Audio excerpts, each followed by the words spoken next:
నమ శివాయ. శ్రీమాత్రే నమ.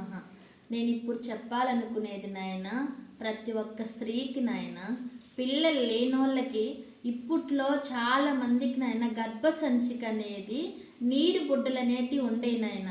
చాలా మందికి నీరు బుడ్డలు వచ్చి వాళ్ళకి నెల నెల డేట్లు రాకుండా చాలా ఇబ్బందులు పడతా వాళ్ళకి పిల్లలు పుట్టకుండా చాలా బాధలు పడుతుండ్రు నాయన.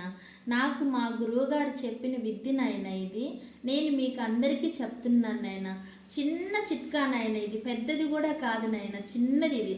మీరు దీన్ని ఆచరించి కానీ చేసుకుంటే చక్కగా మీకు పిల్లలు పుడతారు నాయన.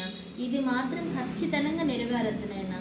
ఏం లేదు నాయన, మీకు నెలతా వచ్చినప్పుడు ఫస్ట్ రోజు, రెండో రోజు, మూడో రోజు, ఈ 3 రోజులు ఖచ్చితంగా కనుక చేసుకుంటేనైనా మీకు పిల్లలు ఖచ్చితంగా పుడతారు నాయన. ఆ నీరు బుడ్డలు అనేవి కరిగిపోతాయి నాయన. ఏం లేదు, ఇంత మెత్తటి అరటిపండుని తీసుకోండి నాయన. చిన్న ముక్క అరటిపండు తీసుకొని అందులో చాలా ఏం కాదు నాయన, మనకి కందిపప్పు అంత గింజ, కందిపప్పు ఎంత ఉంటుందో అంత గింజ గట్టి ఇంగువ ఉంటుంది కదా నేను, పొడి ఇంగువ కాదు, గట్టి ఇంగువ నాయన.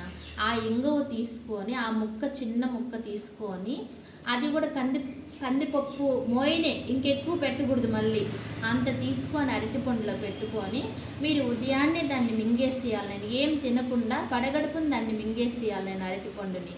అది మింగేసిన దానివల్ల ఈ ఇంగవ అరటిపండు 2 కలిసి ఆ నీరు బుడ్డలన్నిటిని కరిగిస్తాయి నాయన. నీరు బుడ్డల్ని కరిగించి చక్కగా 5 నెలలు చేయాలి నాయన మీరు ఖచ్చితంగా. ఈ విధంగాను నెల వచ్చినప్పుడు మాత్రమే, మిగతా టయాల్లో మళ్ళీ మింగకూడదు. మీకు నెల వచ్చినప్పుడు 3 రోజులు చేయాలి. ఫస్ట్ రోజు, రెండో రోజు, మూడో రోజు, ఈ విధంగా కనుక చేస్తే 5 నెలలు చేయాలి నాయన. మీకుండే గర్భసంచుకుండేటి ఆ నీరు బుడ్డలు అనేటివి కరిగిపోయి ఖచ్చితంగా మంచి సంతానం మీకు పొందుతారు నాయన. మీరు ఈ విధంగా చేసుకోండి నాయన, చక్కగా మీకు పిల్లలు పుడతారు నాయన. హరి ఓం నమ శివాయ.